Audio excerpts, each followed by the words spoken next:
following show is a paid program.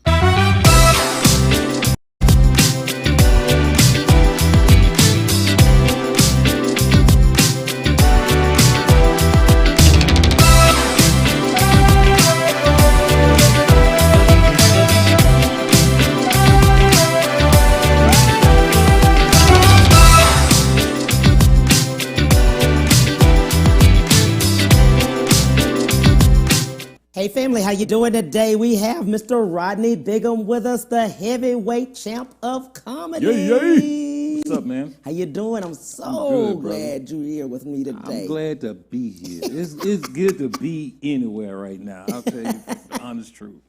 I see you all the time. I'm always at a lot of your shows, and you are fantastic. You move like a stealth. So you just be moving. I mean, I'm gonna get you on the show, and I'm like, all right, whenever you call me, I'm there.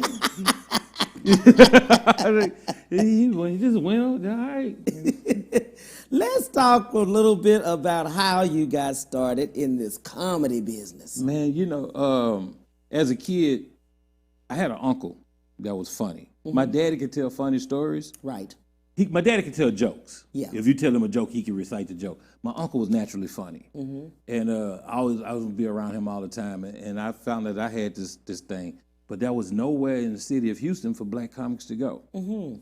There was no black comedy clubs, and I think I was in my early 20s, and I was working at Rap-A-Lot because Jay Prince and I we went to high school. We was pretty close, and his wife. Well, I think they're divorced now. I'm not sure, but Mary told me, she said, you should do stand-up, because I used to imitate Jay around the office all the time, and everybody used to be like, man, you know, it's funny, you know what I'm saying? But he was my friend, so it was no big deal. Well, you got the order of respect now. Everybody feel Jay, but, me and him, we cool. I can do it. Right. But so I said, it was nowhere for us to go. She said, if I find an open mic, will you go? I said, yeah. Well, now, the history of Houston is back in the 60s and 70s and early 80s, we didn't go to River Oaks. Right. Black people didn't go through River Oaks. You got pulled up where you going. I'm trying to get out. You could go back, go around, one of them cities. Well, when Mary found this club on Shepherd, I knew what Shepherd was. I get on at Shepherd and I just keep driving until I find his address, and I go there. And there was only one black comic in that club, and it was Al Freeman. And Al was letting the white comics call him Alf. And that's when that creature was on TV. And I'm sitting there going, oh, that ain't a good nickname for you, bro. You know what I'm saying? I don't think he'd be letting them call you Alf. And, but see, you come in here, you'll be funny, and you can get white girls. And so whatever, dude. So when I signed up on the open mic list, not knowing where I'm at. I don't know I'm in River Oaks. Right. I signed up on the open mic list. I called over to Rap-A-Lot. Hey, man, I'm going up at such time. And here come a full Rap-A-Lot crew. So my first time at an open mic was at this comedy club called, I think it was called the Comedy Workshop in River Oaks. It's actually a liquor store now. And I showed up with a full Rap-A-Lot crew. Now, so there, who is this? Right. Here come Royal Flush, the Ghetto Boys. I mean, the original Ghetto Boys. Right. So did pretty good that night, and came back the next week and found out that there was a situation where they will bump you. Will bump you off the list and bump you back. So I was like, oh man. So I ain't like that at all. And I was kind of heartbroken about it. Nobody else but me and my brother. And so Eddie Murphy was on Saturday Night Live when I was in high school, and I used to cut dates short to go home to see if they were gonna give him something to do, because they didn't give him nothing every week. Right. So when I got bumped, I wanted to go to the hip hop comedy stop. It opened up, but my past life, and David Raybon and I had a run-in. David used to be a cop, and I wasn't. I wasn't. So there was a restraining order on me, with David. I couldn't be around David. So a buddy of mine, we opened a club up on Kelly Street. That's comedy night over there. And Jerry Forward. Now, but it was an actual club. It was a nightclub, yeah, and I'm just doing comedy night. I think it was a Wednesday, Thursday night or whatever. Jerry Forward came over there and saw me, and if I remember the story correctly, and people might get it mixed up because it's been 28 years, he told Rushion McDonald about me. Rushion came over, stood in the back, watched me perform. He said, hey, man, I want you to come to my club. I told him I couldn't because of David. He said, I'll deal with David. Don't worry about it. So he did that. And the rule at the hip hop at the time was you had to survive their amateur night 3 weeks in a row. Right. Before you could go do the professional. And when I say survive, you had to be able to stay up there for your time without getting booed. 3 weeks in a row. Not 2 weeks, get booed, then come back and get your third week. No. You go 2 weeks, you get booed, you're starting over. Right. So it was people that was coming every week for the amateur night for months because they couldn't survive 3 weeks in a row. So the first night I went over there, I did okay, and Rushion called me the next day. What are you doing this weekend, dog? I said, nothing. He said, man, I want you to come open up in my club, dog. I said, man, and I'm scared. Man, I thought you had to do the 3. No, man, you ready, man. Come on, dog. Come on, dog. Wow. You ready. So he booked me, and I can't remember who it was I opened for, but Rushion booked me at first, and then 3 months later, they had an audition for Showtime at the Apollo. And they wanted headshots. I ain't had no headshot. They wanted a bio. I don't have a bio. I don't have no bio. And so that was a guy here in town that was wanting to manage me, and he ran down and got a picture. It was just a picture that we had took, so I can't remember what the picture was from. He went and had something printed up, and he put together this bio, and he came up and then said, Rodney Stank Meat Bigham. I say, Stank Meat? What is that? That's a stage name, man. I said, no, I'm not doing that. This Showtime at the Apollo. So people was telling me some of the veterans, and one of them that I grew up with, and I respect a lot, Billy D. Washington. We went from kindergarten to high school together. Yeah. Billy was like, hey, look here, cat, don't worry about it, man. You just get the experience. It's your first time. I'm like, experience? I came to get this thing, right? Right. So they come up with the rules. Now, I put this bio up there with Rodney Stank Meat, but I'm telling them, don't put the stank meat on it. Right. And gave them this picture that was printed up at Walgreens or wherever it came from. And they gave the rules. No fart jokes, no SHIT jokes. That's all I had. Right? My routine was waking up thinking you got gas and find out you don't, you got diarrhea. Yeah. Now you're in the shower, so you might as well shave and save time. So now you blank in the shower and at the same time. And blank and shave in the shower. So they done took my whole routine away now. So everybody, what you gonna do? I don't know. I don't know. You ready? Nah. But when they call my name, I'm going on stage. So I go up, I improv a whole set about my dad. All improv, just off the top of my head. So I got through the audition. So I'm riding down the street. I was driving a steak bed truck. I was running hot shot, riding down 610. And I hear him say, the winners of the Showtime at the Apollo audition was Montana Taylor, Calvin Cat Eyes Lowry, and Rodney Bigham. Put the truck in park, set the brake. Yeah. Don't have no cell phone at this point. Right. Like, I run down the side of the freeway to a payphone. I know exactly where I was, 610 in Lockwood. Run to the gas station, call my mama. Mama, I'm going to be on Showtime at the Apollo. Oh, that's good, baby. I hope they don't boo you. Why would you say it? Why would you say that? Right. So, I'm heading to New York, right, to tape Showtime at the Apollo. David Rayburn also got picked. So we're going together. Now David and I are becoming friends. Wait a minute. What happened to the restraining order? Me and David and I became friends fast. We became fast friends because found out David was more of a thug than I was. He was just wearing a badge. I was just trying to eat. You know what I'm saying? But anyway, we became fast friends, and a buddy of mine, Rodney Hampton, was playing for the Giants at the time. So we going to stay at his house. We going out to New York. He got us riding in limos, looking like stars and everything, man. So Steve Harvey was hosting at that time. I'm out of place. Right. I don't know what I'm doing. I'm backstage at the Apollo Theater where the Jacksons are performing, James Brown and all this, and I don't know nobody.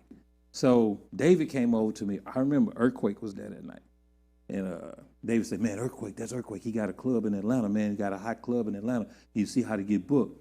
So I walked over to him, because I'm not the guy that does a lot of what you call networking with people. Because you tell me I'm out. I don't really talk. But anyway, I walk over to him. Say, "How you doing, man? My name Rodney Bigham. I need trying to see how I would get booked in your club. I need to see what you do. We don't allow any no bull down there in Atlanta." Oh, okay. Yeah, tuck my tail. Yeah. And I went back over here. Well, what people don't realize when you're doing Showtime at the Apollo, first of all, that's a free audience. They didn't pay nothing to get in. Wow. So they have no interest in this show whatsoever. But to come, if it's good, they're going to enjoy it. If it's not, they finna boo. Right? But in between sets, Steve is out there going ham. He cussing and threatening to stab people and everything else. I mean, they having a good time, but then we got to come do clean comedy. Right. After he done 15 minutes of this, now coming to the stage, what? So, and if Earthquake didn't do well that night. Earthquake didn't do well. I'll never forget he had on a red, white, and blue leather warm-ups. And when he came back, he was like, man, I don't know what happened. I said, don't allow any no bull up here in New York. Right? Once again, I'm out of place. Right. I don't know, but I'm just so go to get makeup put on. First time ever having makeup on my face. And I don't know why, but they always get somebody from the LBGTQ, the alphabet community, to put makeup on you. So I'm sitting here. From the alphabet. Yeah, I'm sitting here getting makeup on, and there's a lady sitting next to me with this white sheet on. All I can see is her face. It's her head, right? I can see is her face sticking out. I don't know who she is. So the makeup guy, he's like, he got some smooth skin, brother. I just put the makeup on, mother. She starts laughing. You're funny. I'm like, thank you. But I'm nervous because I got to go out here, man. These veterans getting booed and I'm nervous. Look, with clean comedy. Yeah, you know what I'm saying. And then she said, afterwards, can I get a picture with you? I'm like, yeah, whatever. You know what I'm saying? Yeah. So David's on stage performing. Now, City Under Siege was there doing a segment on David and myself because David had been an arresting officer. So I'm standing on the side over here acting like I'm cheering him on or whatever, doing my thing. And she's standing right next to me. The same lady? The same lady. Come by shoulder height, little bitty lady. And so when she gets ready to go on stage, they introduce her, and she say, don't go anywhere. I really want to get that picture with you. Okay? She goes out, and David comes to me and say, man, what you doing talking to Tony Braxton? And I said, who is Tony Braxton? She started singing Love Should Have Brought You Home last night. I was like, Tony Braxton. So now I want the picture. I run upstairs to get my camera, and I come back down, and I guess, if I had to be a bodyguard, I could say Tony would probably be the best client ever. Because when she was coming off stage, she was coming towards me, and a bodyguard grabbed her by both her shoulders and turned her and took her out the back door. And she didn't say what, why, wait a minute, nothing. She just went. And I was like, wow. Wow. I was like, I could have been Mr. Braxton. Because I'd have changed my name. Yeah. You would have changed your name on I would have changed my name. But anyway, I go out here. Well, Steve came to me because, like I said, my boy Rodney Hampton was playing for the Giants. And he's in the stands. He was injured. And Steve came to me and said, man, how long your boy going to be out? I said, I don't know, man. I ain't here for no football. You know what I'm saying? Right. I don't want to talk. You know what I mean? I'm 3 months in the business. I don't know, dude. So he go out, and he holler at Hemp, and Hemp do him like this. What's this two-finger?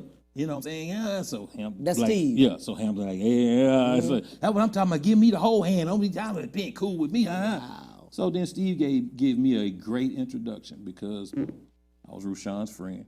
Yeah. And I was with Hemp. It was up, and so he gave me the best. And Steve's introduction could make or break you at the Apollo. Right. If he say he a comedian, oh man, that's like, whoo, my man from Houston, Texas. He hyped it up. So I came out, and the first thing I did was holler at my boy up in the stands. I say, what he was trying to tell Steve is I make $2.5 million a year. Mind your business, handle your. This place goes crazy. Wow. Because I just checked Steve. Wow. So now I can't do no wrong. Yeah. So now I'm sitting here, I'm doing the improv set that I did in Houston about my dad. And while I'm up there, I'm thinking, you ain't saying nothing about mama. If you don't say nothing about mama, you can't go home. So I said, my mama don't like me talking about my dad. She'd be mad. Your daddy's a good man. Your daddy was there for y'all. If he wasn't there, he was on his way. I said, but mama, look at this check. They tell you that much to talk about your daddy? I said, yeah. Every time they ever tell you about the time he got his ass whooped down there at the Wonder Bar. You know what I'm saying? And it was improv. And I've been lucky with that. Yes. Over the years. Because like when I came back the next year to do Apollo Comedy Hour, the OJ thing was going on. And my life has been so tied so close to that OJ trial to it ain't even funny. Because that night we were in New York, we saw OJ. Wow. In a club. Mm-hmm. Right? And he was doing the bunny hop with some white girls, necktie tied over his head. And we spoke to him. We was with him, and he was like, hey, man, watch out for those Giants. He went on about his business. And just like Dave Chappelle said, we was like, OJ got a big old head, man. You know what I'm saying? And then I'm supposed to be on TV like 2 weeks later. And Rushion had me set up at the hip hop. Hey man, you're gonna headline tonight, bro. Dog, this is what we're doing, dog. You know, Rushion. This is what we're doing, dog. We're gonna show your set in the club, man, and then you're gonna come out and do your thing. You know? And OJ was running from the police down the freeway when I was supposed to be on TV. So Rushion, breaking news. Rushion was like, "Look at dog, just stay out here in the lobby, watch TV. You know, if it come on, you come get me. But if not, we're gonna go ahead with the show." So I'm sitting there and looking like I'm supposed to be on TV, and OJ is running from the police, right? I'm sitting there watching this. Then he went to his mama's house, and I'm sitting there going, if he don't kill himself, I'm gonna kill him. If he get his big head behind out that car, I swear to God, I'm gonna kill OJ when I see him. And so that messed up my television debut. I had to wait on it to rerun before I saw it. I got paid for both, for running both times, but I only was on once. Wow, this is something. Yeah.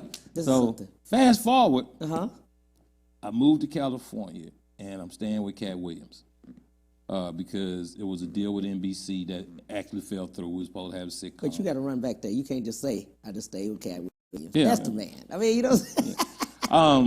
When I met Cat, this was before the Friday movies, and I was having a little bit of money, and it was a situation where I had just met my oldest son. Right. And I was like, how did this girl keep my child from me all this time? My and son how many years was that? He was 15, man. My son you was 15. first met him at 15? Yeah, he was 15. And I was doing the shows down in Longview, Texas, basically exchanging dollars. Yeah. We'll leave it at that. And Hope Flood and Akintunde was telling me about this kid named Cat in the Hat who was homeless with his little boy in the park, and they wanted to know if they could give him $100 of their money if I would fly him down. I said, I'll get him a plane ticket. We give him a couple of $100, you know. Cat? Yeah. Not Cat Williams? Yeah, Cat Williams. He was going by Cat in the Hat at the time. I didn't know him at all. And he had a child? Yeah. It's Micah, his son. So come down, we do the show, and my heart went out to him. Yeah. He's a single father, and he ain't got nothing, but he won't turn. And in the back dressing room, you would never thought Cat was broke. Cat had a picture of Micah sitting up there on the thing. He had his little incense going and the music playing like he was it. You know what I'm saying? And I'm like, you barely here. You know what I mean? What was this dude, man? But he's always had that mindset. Yeah. It's our mind. Man, look, let me tell you something. This dude once told, I went to L.A. one time, and I was trying to give him some money. We went out to eat, and I'm feeding Micah. Micah was maybe 3 years old, always been a real smart kid. And I said, Cat, you not eating? He said, no. I said, why not? He said, I'm on a diet. I said, you're on a diet? What you trying to lose? Your mind? Right, What you think? so How your little dude? He say, if you can't afford to get a haircut, you say you're growing an afro. If you can't afford to eat, you say you're on a diet. That way I'm always being successful. I'm not never failing. I was like, wow. You know what I'm saying? And we went into a rim shop, and this back when rims, I think the biggest rims you could get was 20, and he asked for like some 28s or something. And then, we don't sell those. See, if y'all sold what I wanted, I'd buy it set. You know what I'm saying? Why'd you do that? Because I'm not going to walk past these rims that I can't afford and say I can't have them because I can. No, they don't have what I want. But he's always had that positive mindset. So, man, I don't know what it was. Me and Cat had a quick bond. Anyway, few dollars here and few dollars there. Long story short, we became friends, and the deal was whoever made it first was going to bring the other one along. So once he did the Friday movie, and he had a meeting with NBC, we had been collaborating on this sitcom, and I won't go into that. But anyway, pitched the idea to him. He pitched the NBC. They bought it. Come to Cali. Get on the plane now. Hold that thought. We'll be right at the break. The Cam Hill Show. We'll be right back to the Cam Hill Show after these messages.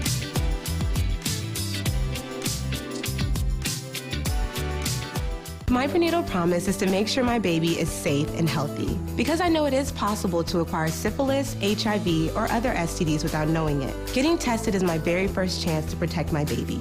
Doctors are required to give expectant mothers 3 separate tests for syphilis. If you're pregnant, ask your doctor if you're being tested properly for syphilis and other STDs. Congenital syphilis can lead to a miscarriage, stillbirth, or an infant death. Don't risk your baby's health. To find out more, visit myprenatalpromise.com.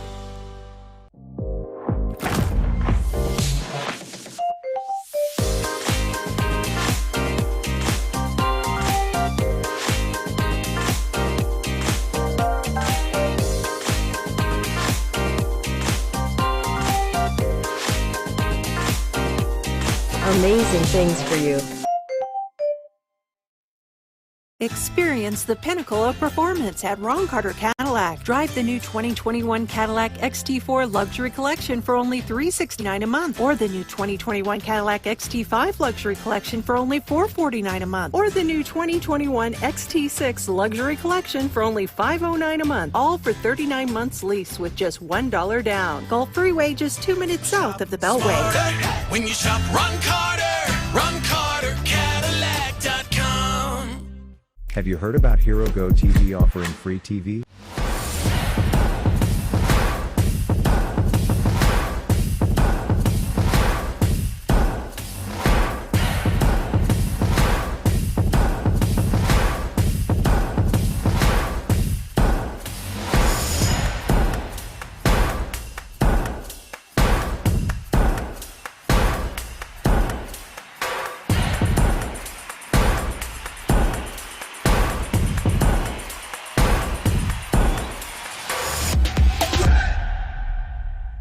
And now back to the Cam Hill Show.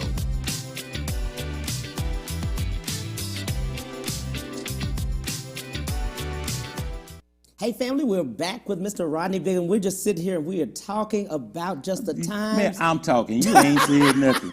I done made your job easy for you. I'm like Muhammad Ali and you Howard Cosell. If it wasn't for me, you'd be a man with a microphone. I did all the talking. How long I been here? You ain't said a word. Who paying him? Can I get some of his check? I'm interviewing me. He ain't asked me nothing. Let's pick up where we left off. I think it was I was talking about Cat right. Williams, right? So anyway, I moved to New York. I moved to LA because we got this sitcom on NBC. Yeah. It's on NBC, right? Ronaldo Ray was gonna play our father, and I'm staying at Cat's house, waiting on the word. Right. You know, so Cat was getting up every day, going to work. I think he had started doing Wilding Out, and so I'm just waiting on him to tell me when we're gonna start work. Well, Ronaldo calls me, may he rest in peace. Ronaldo calls me, he said, "Hey man, we gotta let Cat go." I said, "What you mean we gotta let Cat go?" He said, "Man, Cat ain't told you what's going on." I'm like, "Nah, what you mean?" He said, "Man, you living with Cat?" Yeah, the Cat, he's one of those, when it comes to business like that, you never know what's going on with him, because Cat is a very intelligent guy, and a lot of people don't understand that. He's been through a lot. Right. And that's not my business to tell. Right. But he read The Art of War. He's self-educated, and he prides himself in that. Mm-hmm. I think he dropped out of school in like 7th or 8th grade or something like that. But he's very smart. Don't get that twisted. He's very smart. And a world-class athlete. I saw Cat outrun some UCLA track stars in the parking lot in street clothes. You know, just they out there in the parking lot betting. And he could run. He can run. Yeah, he can run. And anyway, and we'll fight about. He ain't scared of nobody. Everybody know that. He ain't the greatest fighter. But at least everybody knows that, but he will fight. But anyway, Ronaldo tells me that somebody at NBC said, and I don't want to misquote, but anyway, they didn't want to do the show. Right, okay, I got you. So, but they wanted Cat to go on the Tracy Morgan show. And they had already gave Cat money. So, but Cat was holding out, trying to get his deal done for us. He was paid regardless. Right. But he was fighting for us. Right. You know what I'm saying? And I admired that. And so, did you know at the time he was fighting for you? I did not know until Ronaldo told me. Right. That he was fighting for you all. Yeah. And he was like, man, they about to ask him for the money back. You know, if he don't do the Tracy Morgan thing. So I went to him, hey man, look, what's this about? And he's like, hey man, you know, I promise you this. Dude, I'm here now.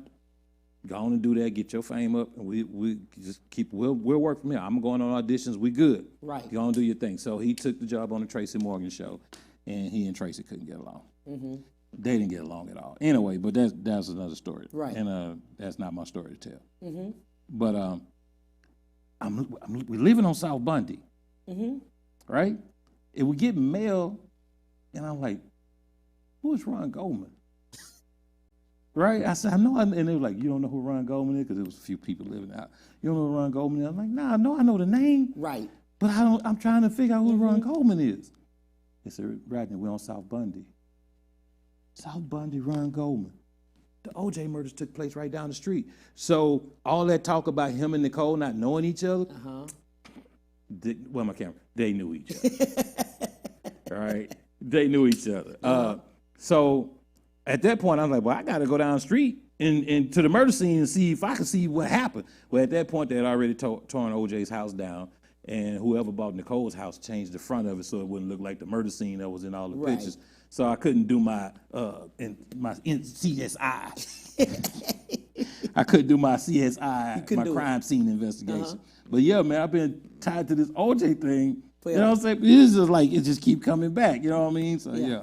Well, we had talked about some things earlier about comedy and the business part of it, the business part of comedy. Today we're talking about the comedy business series. Part. Well, anyway, I'm funny. It's 10% creativity, 90% business. We found that in COVID. A lot of comics, unfortunately, did not have the business side. Right, and I'm one of them that don't have the business side, but I have a great team now with A Better Entertainment and LA Ops. Yeah. So they're getting me out there, and my phone is ringing a lot now. And we're not making the great money, but we're making appearances. We're getting out there. That's the main thing. I had such early success in the business that it was easy for me. Now I did Comic View a few times. Man, and this is my first time telling this story on camera because I done touched a lot of people. When the first time I did Comic View, Tony Spires was the talent coordinator. And I had got blackballed from Comic View before I even did it. Before you even did it? Yeah, because that was a spell where Jay Leno and a bunch of people saying Comic View shouldn't be on TV because it wasn't union. They should take it off. So a bunch of us got together, having this meeting in L.A., and I'm at the meeting. The man kicked us out of his club. We ended up in the streets because there was a lot of people saying cancel it, a lot of people saying keep it on. Well, the ones that were saying cancel it had already had their 30-minute specials or whatever. Well, I didn't want to take it off, but I do want it to be a union, which should get paid our residual. So when we signed the petition, I put my name on it, but I wrote on the side, not to cancel, to make it fair, whatever I wrote. But nevertheless, my name was on the list. Right. So I'm not doing Comic View. So when Tony Spires got the job, he called me. He said, Rodney, I told you if I could ever do something for you, I would. And I'm gonna be honest about what I did to him too, because I messed up. And I said, what's that? He said, I'm the talent coordinator for Comic View, and he gave me my first shot. Well, his father-in-law, which was D.C. Curry's road manager at the time, was named Robert Laws. I think that's his name, Robert Law. And they was all working together on the Comic View project. Well, that was a young comic outside trying to get the last spot. Somebody had backed out. They had the spot was there, it was paid for, just didn't have nobody to take. And Robert was telling him, no, there's no way you get in this spot. And the dude was out there, he had on a blue suede Sean John warm-up suit. Never forget it. And I came out there and I was listening to the conversation. I was like, why don't you give it to him? I mean, this is the last night of taping. He here, and it's already paid for. Just let him do it. I said, if it ain't good, don't air it. And the little dude was like, thank you, man. Prayer, what I'm saying right there, what I'm talking about right there. So Robert said, I'm going to give you a shot because Rodney said so. I didn't know the kid, had never seen him perform before. And I'm a kid. I didn't know the young man, had never seen him perform before in my life. But I vouched for him. And he went out and he did good. He killed it. I ain't gonna say he killed it, but he did good. Then the next year he came back. There was another show that they put on called Coming to the Stage where the kids were performing. Well, he came back as a kid, which he wasn't a kid, he was a grown man. He came back as a kid and changed his name to Lil Duval. So I got Lil Duval his first break. And he don't and when I see him, I don't know if I'm pretty sure he remembers somebody spoke up for him, but that was a brief meeting. Right. And I don't think he remembers who I am. And I talked to him a couple times, and he just talked to me or whatever, but he ain't never said, man, you was the one that, never. So, but yeah, that was crazy. Just thinking about all the people that you've met and things like that, you have nothing's off limits in comedy, you say. Well, there's some, Some things? Some things off Some limits. things? Some You things off attribute limits. You know, when I first started doing stand-up, it was due to the fact that I was going through a divorce. You were talking about that. And people used to ask me all the time, why don't you talk about your divorce on stage? She don't have the same platform I have. It ain't fair for me to tell my side. You know what I'm Right. saying? And it wasn't their business. Right. You know, some things are off limits. I would say, you know, but I try to stay away from politics. Mm-hmm. I try to stay away from, you know, you can't say nothing about the alphabet people no more. Mm-hmm. Because, you know, Yeah. because it no matter what you say, they take it as you're homophobic or you're hating. Phobia mean I'm scared. I ain't scared of nobody and nothing. Mm-hmm. I don't hate you. I may not agree with your lifestyle, but I don't hate you. Right. You do what you want to do. You know what I'm saying? I got family members that are gay. I don't hate them. It just ain't on the buddy list. Yeah. You know what I'm saying? Yeah. You know, because there's gay people in the business. You know they're gay, and you're gonna deal with them, and you're gonna work with them, but we ain't going to the casino together. You know what I'm saying? Because sometimes a casino trip end up being an overnighter. You know, where Rodney, he got into the casino with his gay friend. Nah, he would call me whatever. You want to call me on that, but we ain't doing that. Just simple as that. What advice would you give the new comedians that are out here? Some new comedians. Get a job. Okay. Go to school. Go Nah. through. That's what he gave you. That's what I told Keisha Hunt the first time I told her. I saw her. I told her to go to school. And the reason I told her that, Keisha was a young girl. She may have been 18 years old, 18, 19 years old. She was really cute. And I figured guys in the business would dangle work in front of her as a, you know, the casting couch type thing. And so I wanted her to have something to fall back on because she was so young. And I just told her to go to school. I never told her not to do comedy. I said, go to school. And I think I hurt her feelings that night, but Keisha started grinding after that, and she's funny. But when she asked me, I said, because you're gonna end up pregnant for one of these clowns, and you know, da-da-da-da-da. And it may have been 2-3 years later, she came, Mr. Rodney, I'm pregnant. I was like, okay. And I think I gave her money to buy a car seat and a stroller or something. But yeah, you know, advice for young comics, because they're beating me. So what advice do I have for them? Like you said, they got the business part down. Right. But it's the comedy part. It's the creativity. That's nothing I can teach them. Right. I have something that's, I've never written any jokes down. Right. You know, situations come about, and I go, that would have been funny if this had happened with that. You know what I'm saying? I got you. Bernie Mac used to call it putting 20 on 10. You take a 10-minute story, you add 20 minutes of your bull to it, now you got a 30-minute set. That's good. You know, and so, you know, like, it's some funny stuff, man. And I was, you know, my little nephews growing up, you know, I don't talk about it. You got a lot of stuff. Yeah, I got a lot of stuff. Uber.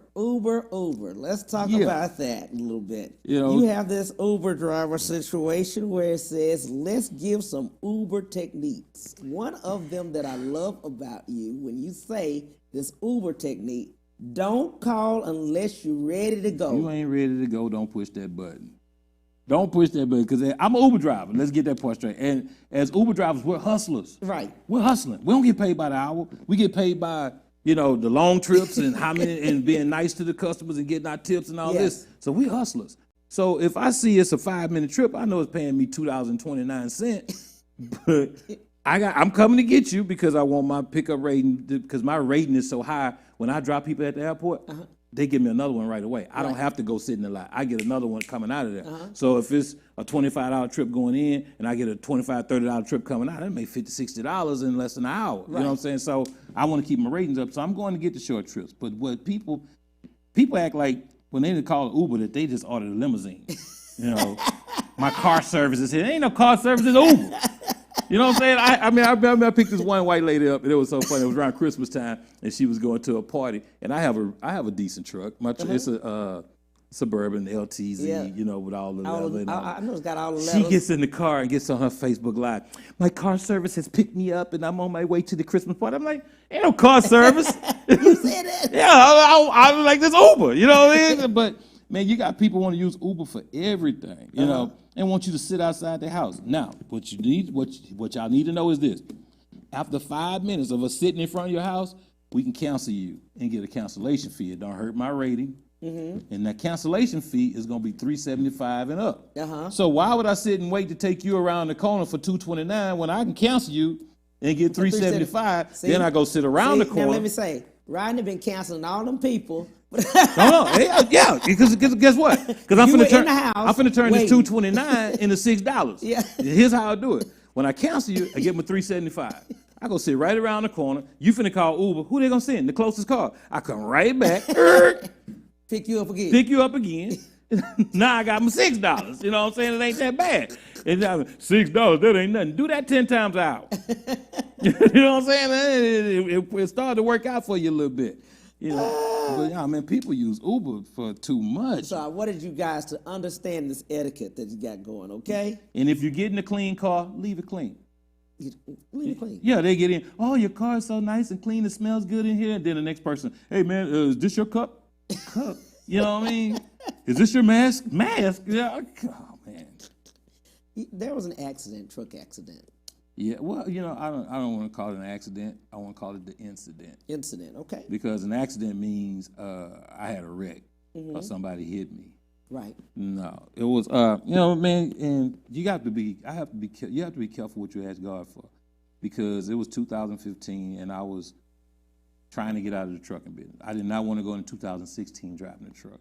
So I went to my real estate classes that year and just didn't want to do it no more after I found out the ins and outs of the business, because I know you're a real estate guy. Yeah. But it's some crooked people in that business. It is.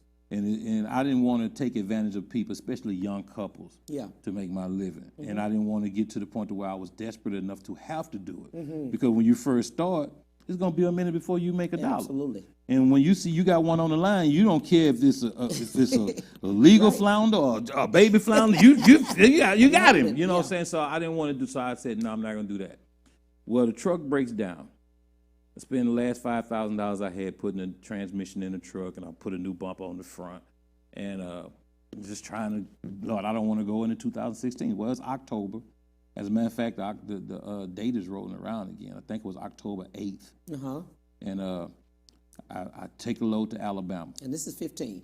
Yeah, and I usually didn't go out of town that much. I was trying to stay local because I like to be home. And I'm taking a load to Alabama, oversized load.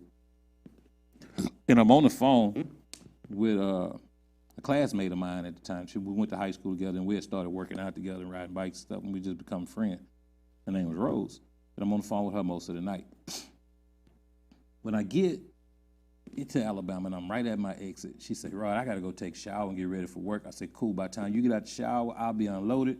I'll talk to you on your way to work. Then I'm going to take me a nap, and I'm going to try to drive on back into Houston because I'm in hustle mode. She said, okay.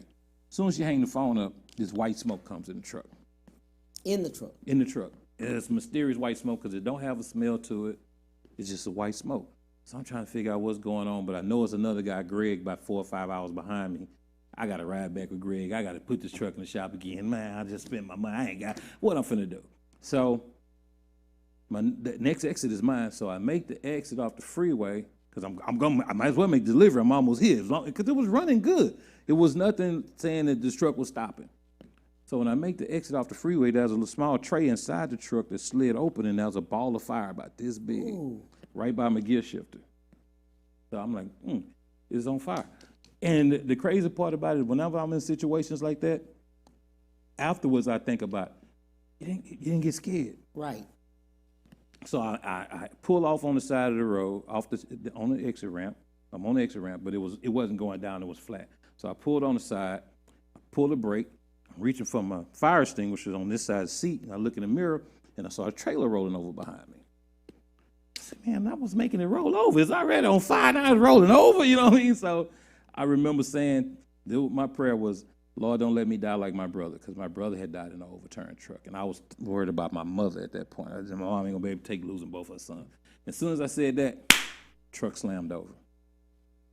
And there's lost time, because I don't know how much time it was. People say they died and came back. I was not unconscious, had to be unconscious. And when I wake up, I'm floating, and I see blue sky above me, and I look to my right, and I see a white guy in a uniform. I said, how did police get here so fast? And I said, another white guy, and I realized they running with me across the field in Alabama. Trump was running for office. I was like, wait a minute, I've been captured. So I started fighting, put me down. You know, so they put me down. And I said, what's going on? He said, you in an accident, sir?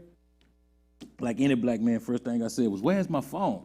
Right? Because I remember thinking, if the truck catch fire, you got to get your phone in case you had to call somebody. He said, it's in the fire, sir. I said, what fire? And the truck exploded. Now, people say, diesel don't explode, whatever. Yeah, it was on camera. And they say, we got to get you further, sir. And these 4 guys picked me up and they ran with me further, 4 young Coast Guards. Wow. They were going to the same port I was going to. They saw the whole thing. They saw me pull over. They say I swerved or whatever. But when I was pulling over, there was another truck on the side of the road, and I looked to go around him, and so I wasn't enough room, so I came back behind him. I think I barely bumped him when I stopped. You know, I got that close. But the truck rolled. Anyway, they reached inside this burning truck and pulled me out and drug me to my safety. I had just a couple stitches up here. This ear was torn off.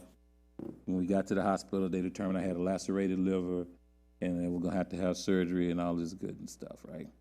So I said, Lord, don't let me die like my brother, right? So they said they got to do surgery. I say, Lord, don't let these people cut me open way down here in Alabama because my mama can't get all the way up here. She's going to be worried. I think mom was like 79 at the time. Dad was 81 or something like that. Wow. No. This was longer than that. Well, let's do this. We're going to tell the other part of the story. Okay. A few minutes. I told y'all he ain't doing nothing. We'll be right back to the Cam Hill Show after these messages.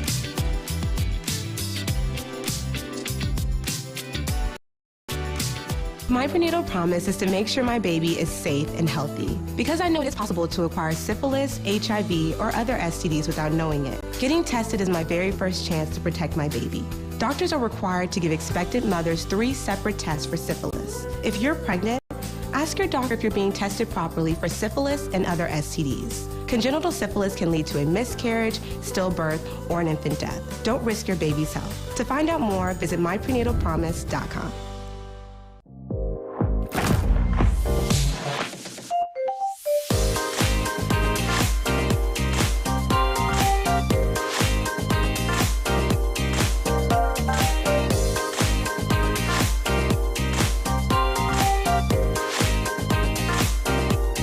Amazing things for you.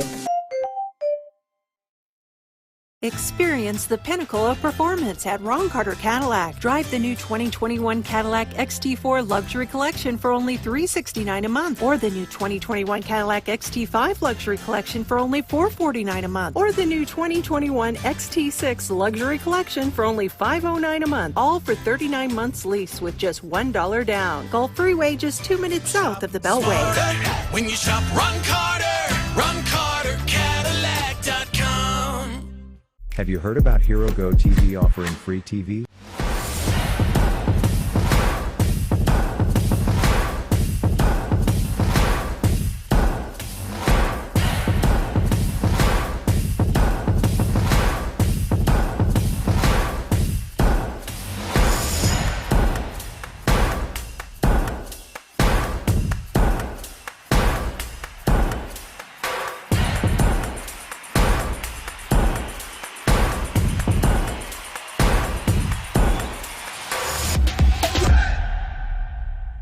And now back to the Cam Hill Show.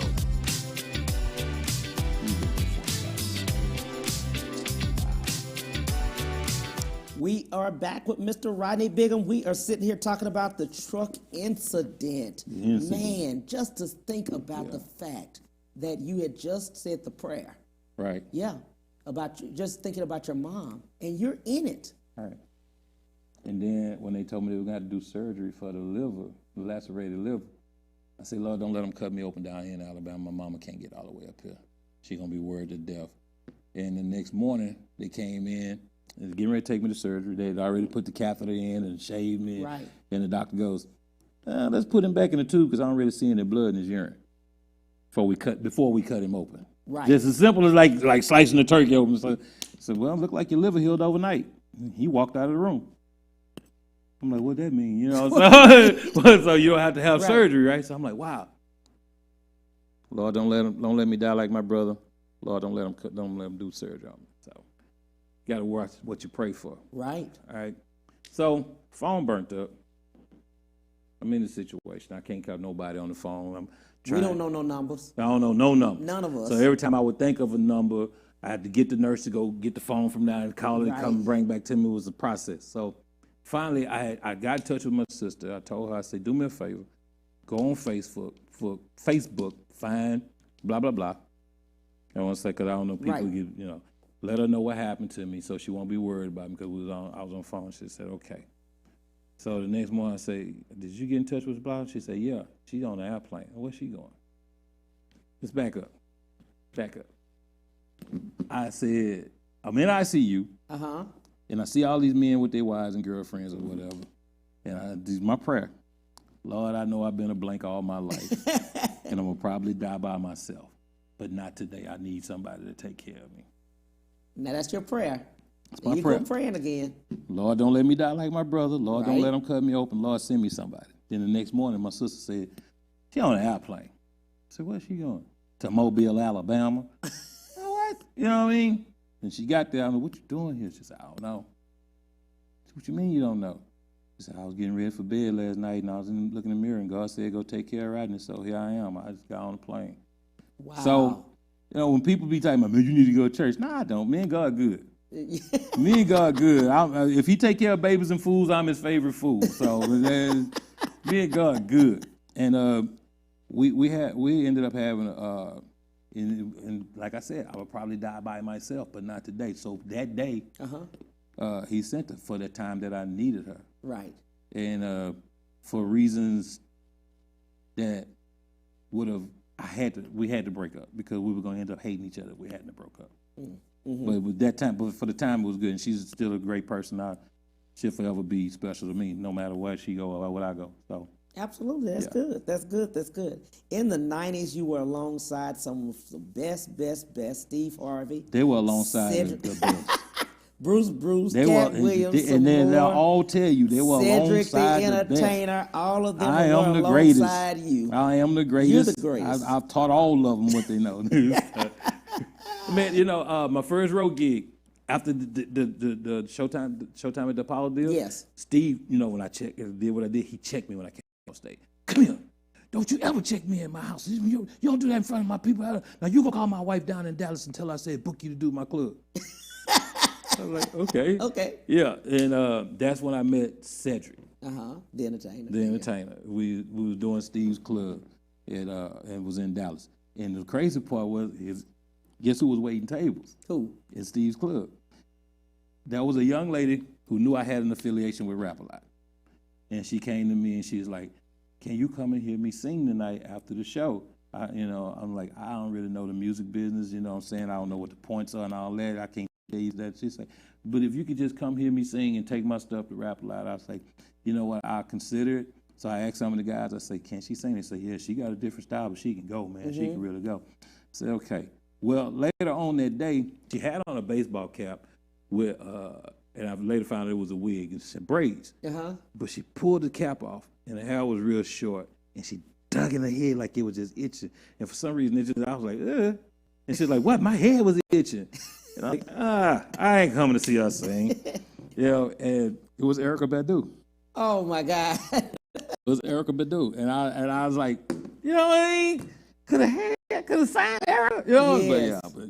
But yeah, man, I've been around some people. You have. It's crazy. You have.